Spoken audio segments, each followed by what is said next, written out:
hello again.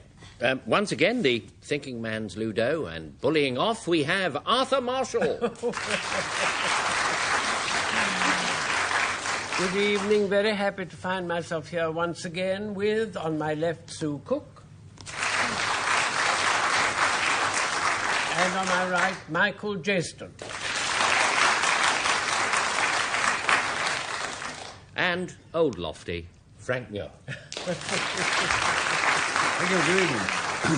And back again, of course, comes my team, who just won last week.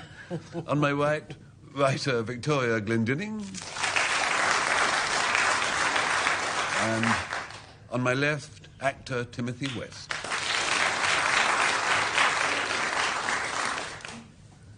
Ring-a-ding-ding. First word comes up, Mammalija. That's the way I would pronounce it. Let me remind you that Arthur Marshall and his team will define Mammalija 3 different ways. Easy. 2 are no good. 1 is right. That's the one that Franco tried to pick out. Easy. Mammalija, would you say, Arthur? Mamaliga, actually. Thank you. Amongst the Creole Indians in the United States, the Mamaliga is an important figure because they go in, some of them, for voodoo worship. And the Mamaliga is a sort of mother figure.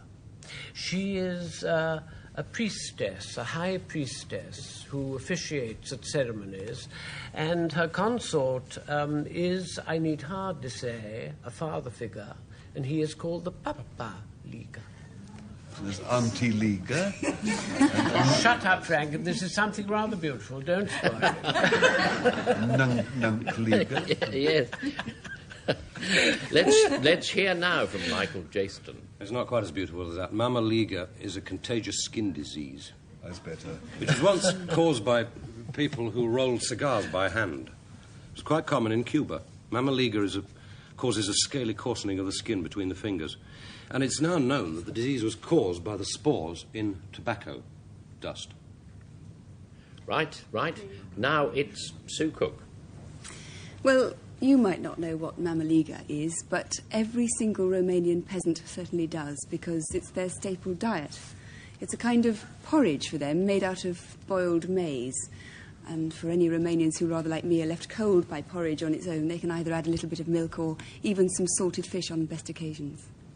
It's porridge. So it's one of those jolly skin diseases that we seem to specialise in. It's a high priestess, and it's Romanian porridge.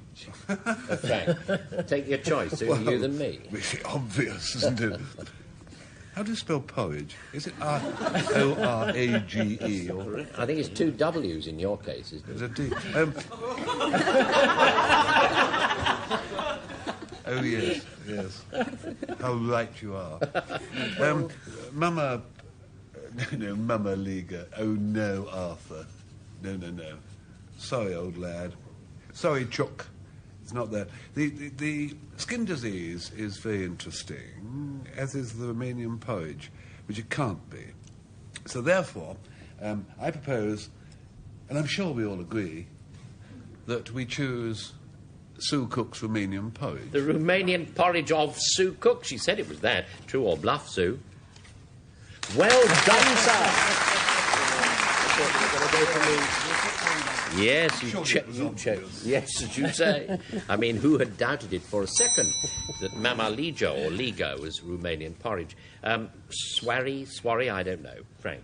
Well, one of the hazards, I'm sure you know, of eating healthy bread made with stone ground flour is the bits of sand you get in your fillings, which is actually the bits of stone being rubbed off grinding stone.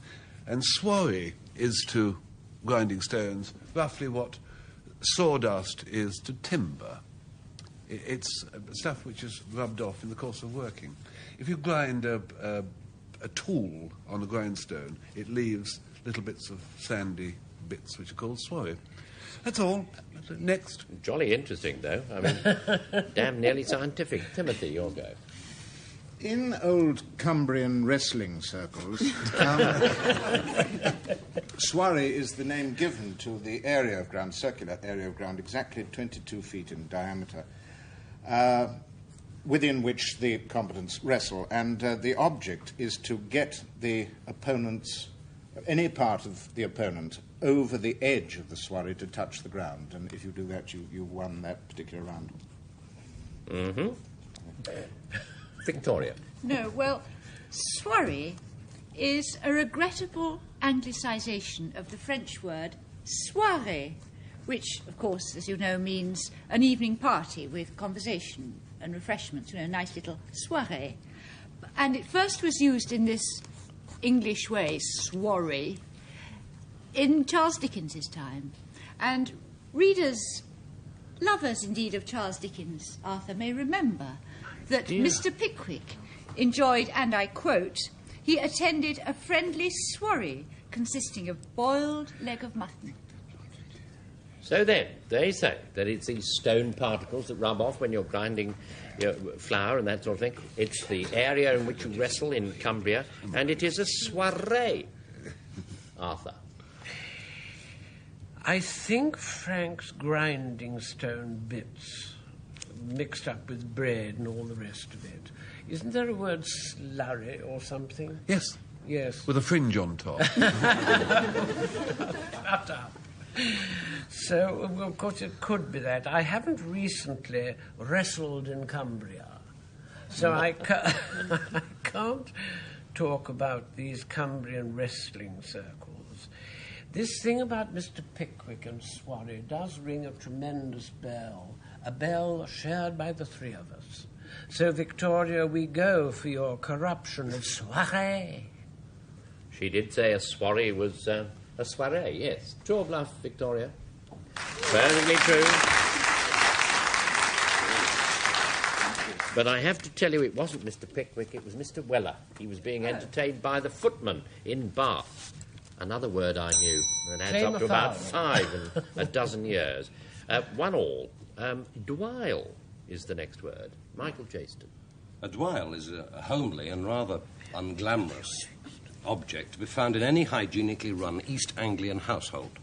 It is simply an East Anglian word for a damp cloth, which can be used to wipe off grease on a table or even the face of a grubby child. A dwile. Mm-hmm. Let us now hear from Sue Cook. Well, dwile is an art, really, that could easily be attributed to Frank and Arthur here, because it's a word meaning... It's a West Country word, and it means sly, crafty, gifted in intrigue, which, of course, you both are. And there is a somewhat obscure proverb in an equally obscure old handbook called Saws of Somerset, which Frank probably knows. But the saying is, as dwile as a dead pig, but not half so honest.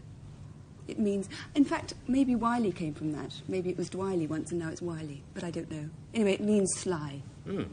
What an impenetrable proverb. Yes, yes, as many of them all often are. Let's hear from Arthur. What does he say? Come with me to Wales, and if you see a gathering of more than a dozen people, or perhaps less than, say, 50 people, a smallish crowd, that in Welsh is a dwile. I don't know how many people there are in the Treorchy male voice choir, but I dare say that they would rate as a dwile. It's supposedly, then, a crowd, well, in Wales, of course, a damp cloth in some other part of the country for wiping things down, and it means crafty or sly. Timothy? Well, it's a tour around Great Britain, isn't it? I'm not very happy with Mike's damp cloth, I must say. The saying about the dead pig, I mean, if it isn't a real saying, it ought to be one. But on the other hand, we all feel that Dwile's relationship to Doyle, the Irish Parliament, might just be real, and that's the one we're going to go for, Arthur. Yes, Arthur said, well, he didn't say much about Ireland, it was Wales, but, you know... When shunted on happily. I don't want to split hairs. Chosen my dwile. There you are. Not a thing, no. No, the dwile isn't the Doyle, it isn't a crowd in Wales, it's something else. Who gave the true definition of dwile? Here it comes. Yes. It is the damp cloth used in, well, you said hygienic households. I don't know, after you used it once or twice, wouldn't quite be there. However, Furison is the next word, and Timothy West defines it.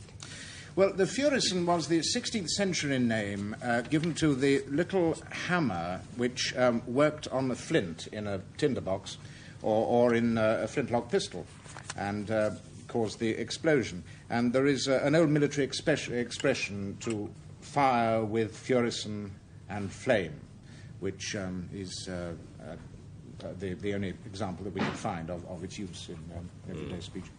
Well, well. Now, Victoria Glendenning. No, it's older than the 16th century. Furison was a kind of feudal tax levied by the lord of the manor in medieval days.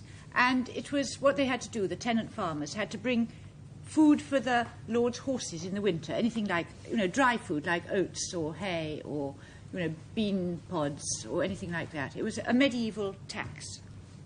Furison. Right. Frank's go. It goes back to ancient Greece.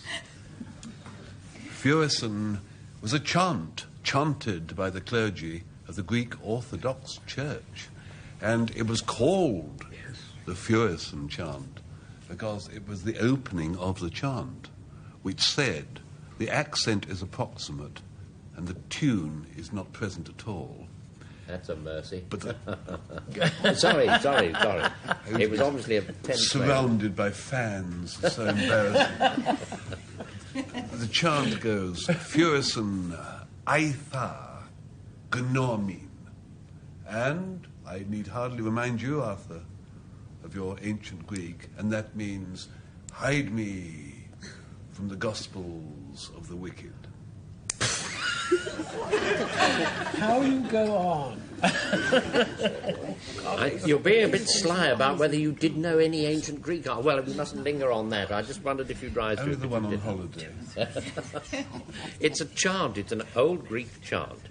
It is the flint hammer that strikes the spark, and it is a feudal levy. Oh. Michael, your choice. Could be anybody, really. I rather like Victoria's feudal tax because it does sound rather French and it sounds as if it could be medieval. Frank's, I wish I knew ancient Greek. So do I. I mean, I know eleison, Kyrie eleison is a Greek word, but it sounds too near that. I'm going to go for the hammer on the tinderbox or pistol of Tim's. Was Timothy West who said that, true or bluff? It's a bullseye!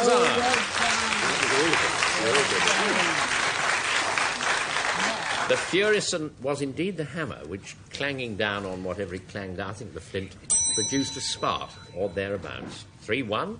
We have the next word, which is axin, and who is it now? Yes, Sue. Right, well, an axin is a geometrical term which could just possibly be beyond your comprehension. It is actually, let me quote it, it's the node, spelled N-O-D-E, of 3 curved lines where they can join in parallel. Now, I could elaborate, but it would take ages, and Robert would rub me on the knuckles with his ruler, so I'll go into it after the show if you like, but that's what it is. I do hope it's not that. Now let us hear from Arthur. Axin is a now obsolete preposition, and it means in face of or opposed to. And there's an account written at the time of the Battle of Crecy, in which the Earl of Warwick did range his men at arms axin to the village of Waddicool. Axing your pardon, ma'am. Yes.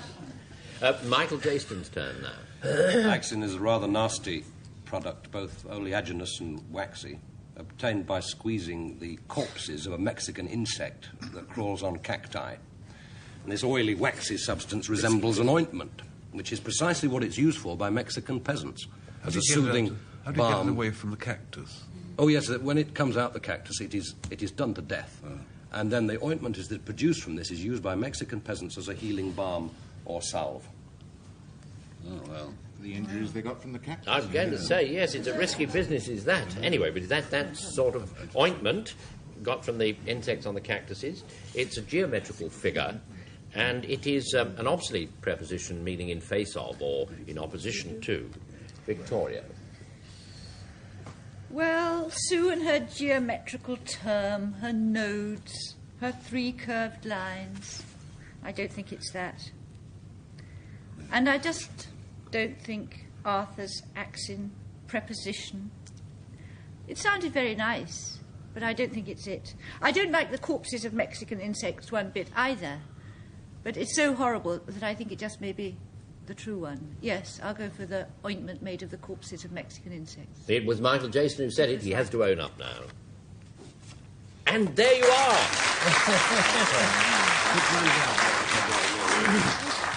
It is an ointment made in just that way. I dare say they wish they could make it some other way, but they can't. That's the way they do it. Manzello is the next word. Victoria Glendenning. Well, Manzello is a bland, rather yellow-coloured cheese made in Switzerland, near the Italian border, near the Lake Maggiore, which is why it's an Italian-sounding name. And I've never tasted it, because it doesn't travel. The thing about it is it's never exported. And the only thing I can tell you about it is that to mature Manzello, they bury it or sort of hide it for quite a long time in casks in which wine has been made in order to give it a sort of winey flavour. That's Manzello. Unless you've been to that particular area of Switzerland, you probably won't have had it. Righty-ho. Frank Muir. Yes, I haven't had it. Manzello is... I don't like it very much. It's... I don't like the noise it produces. It's a musical instrument, Manzello, actually. And it's a lightweight soprano saxophone, which are a bit on the squally side, I find. And it was made popular in America by the late Roland Kirk, who also played no mean alto sax. And also, along with the alto sax, he played clarinet, police whistle, and nose flute.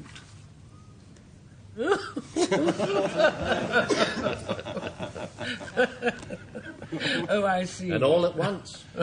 Anyway, now who goes next? Timothy, you do. Yeah, no, seriously, though. Manzello is, or was, rather, an artificial man-made marble, first produced in London in 1903, made of white cement and plaster of Paris, streaked with artificial pigments. And it was found not to be very durable, but it was very cheap, and examples can still be found in certain Edwardian hotels in the metropolis, particularly in the basements. So, it's a Swiss cheese, yellow in colour, kind of a saxophone, bogus marble. Sue Cook makes her choice among those. Hold on. Well, it's rather up to her, Arthur, you know. I say, come on, give a girl a chance. Yes, well, the bland cheese in Switzerland, I think you're trying to make us think of mozzarella. Not at all. I think you are. Well, maybe you are. And as for Frank's I was trying to make you think of cello. Frank's... yes. No, I think you're a bit on the squally side, I find. What twaddle? You've never heard one in your life, I bet. This could be awful, because you probably what it is. Meanwhile, Timothy's African-made, artificial man-made marble is so completely beyond my comprehension that I think I'll say Timothy, because I've no idea. The man-made marble of which he spoke to our Bluff. I'm sure it's Frank. Oh, dear.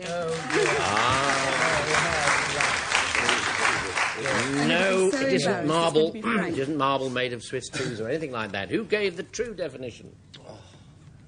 Honesty forces me. It's the saxophone. It's the saxophone. How He said it so embarrassing. seriously you didn't believe him, but it's true. 3-all, we have twing. And Arthur tells you about it. Come once more to the potteries of Staffordshire. Last time we were there, you were all terribly rude.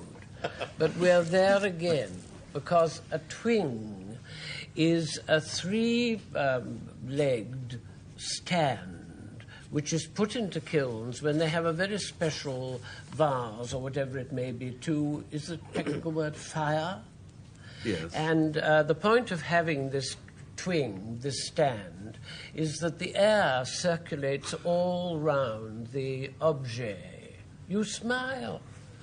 All round the objet, rather like modern ovens, I gather. You put a joint in and there's something that keeps it in the middle. Not in my oven. 89 or something. And that's all it is. It's this sort of trestle thing. Do I mean trestle? No. Kind of brazier. Prong. Instead of what you mean. It's something you put it on. But you seem never... A little stand. You seem never to be out of kilns these days, Arthur. Quite so. Is it quite healthy, I wonder? All that dry air. Michael, your turn now. If you'd been a Cumberland farmer many, many years ago, you would have feared a twing as being the cause of deaths among your cattle. A twing is a small, fiery red spider that lurks in long grass, and if swallowed by cattle, licked up and swallowed by them, it was believed to poison the unfortunate animals. OK. Well, rather put that sinister. in short. What have you got down there? What? Three-legged red spider. Do you want to carry on, or do you want to stop there? Let's give Sue her turn. A lot of bookwork here. It's her turn now. Well, a twing is actually, or was actually, a well-sprung early Victorian pram for babies. And it was called that by nannies because the prams were made by a firm called T. Wing and Sons of Hounslow. They're not there anymore, but they used to do a good line in prams in those days. It's quite possible that Queen Victoria, indeed quite probable that Queen Victoria as a baby was perambulated around Kensington Gardens in a twing. Well, they say it's a pram made by Messrs. T. Wing. It's a small, three-legged, I think I had you right in saying a stand. A little stand. Yes, and put it in a kiln. Why not? Let the air go round it. And it's a red spider lurking in the grass, Frank. Well, we just held up the proceedings with a rather extensive conference here, but we have last hammered it out. Oh, good. And we are of one mind over this. What it ain't is Arthur's three-legged stool to let the air blow round a vase, because the air would blow round anything that's put in. I mean, everything is put on something to allow Don't the air to get backpedal, round. Frank. Don't backpedal. No, I'm just trying to make it clear, because some of us need a little more explanation than others. The red spider with cattle, that bites cattle and hurls them over its back and they die of disease, is a very old, typical bluff on this programme, and we are sorry to see you reviving it. The idea of a pram, the name was T. Wing, is ridiculous. So it's... Where does that well, leave clearly, you? and we are in full agreement here, it's the pram. Sue. Well, it was Sue who said it. Was it Messrs. T. Wing's pram? No. Rubbish. Believe that, you believe anything. Mustn't Anyway, be Arthur. who knows? Oh, well, let's just wait and Mustn't be see Arthur. who gave the true definition of twing. Oh, that's all right. See? It's so silly. I mean, most of the time you're absolutely right. It never is a red spider lurking in the grass. But just when it once in a is. way, it is, yeah. And it was then. It's a little red spider, is a twing. And the next word is puckero, or puckero. Frank, I don't know how to pronounce it. Neither do I. Goodness That could be of little me. help. Puckero, I would say. Now, I'm not really... This is botanical, incidentally, which isn't my territory. On a clear day with a following wind, I can tell the difference between a parsnip and a buttercup. But beyond that, I don't care to venture. And yet, a puckero is a flower, and I'm here to tell you. And it is, in fact, a variety of orchid, which has got purpley veins. It's basically white with purpley veins, and rather interesting, apparently, to those who are interested in this sort of thing, scalloped-shaped leaves. And it's called a puckero because it was put together, as it were, as bred in Newport, Connecticut, by an American doctor, and this is the interesting thing, whose name was not Puckero, it was Arnold. Isn't that astonishing? Yes, it is rather interesting, that, up to a point. Timothy, you're... Do go on, Frank. You've held us. Puckero, I think it is puckero because, like bungalow, it is a word borrowed from the Hindu, probably through the Indian Army about 50 years ago or so. It's not a noun, it's a verb.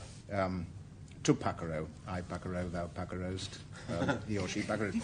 And it means to grasp or to catch hold of. Oh, right. I thought you were saying... Oh. No. Well-rounded and perfectly complete. Victoria. Puckero, or puckero, is an Irish dialect word for a old male goat, a rather elderly billy goat. And then it has a secondary meaning. Those of you who know Dublin, in the Henry Street area of Dublin, where the market women are, they would call someone a puckero, where we would say a dirty old man. Oh, dear. Oh. I'm sorry. That's an ugly note, dear. I'm sorry. Never mind. So they say that this word means to seize, grab hold of. They say it means a billy goat. And they say that it is a certain sort of orchid. Now, Arthur, make a choice, old son. Well, now, this elderly goat, oh dear.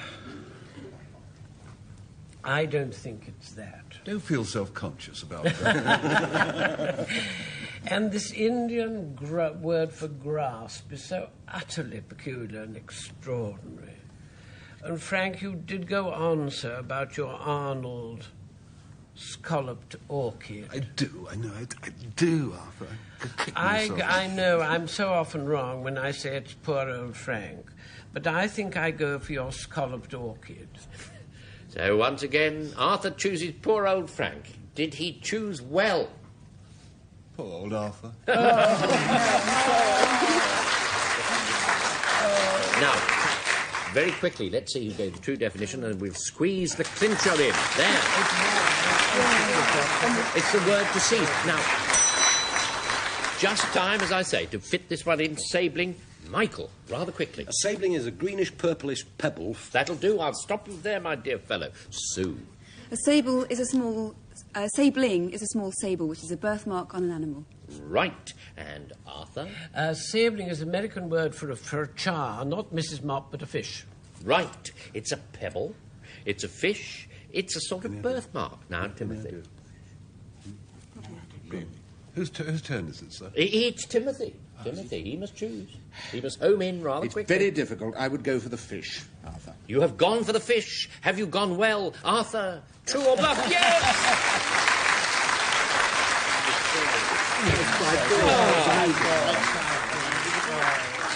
That was really like a rerun of last week, wasn't it? It was 4-all, and then on the you lost it last week, you lost it again. Well, anyway, on the post, not at all. No, but an honourable defeat because it was only by a whisker that Frank Muir's team wins. And let's have a look at the plucky, nay, the sporting losers. There they are. And so there we are. Another trip, I suspect, to the Jurassic layers of the Oxford English Dictionary next time. Until then, goodbye from Michael Jayston, Timothy West, Sue Cook, Victoria Glendenning, Arthur Marshall, and Frank Muir. Good night. Goodbye.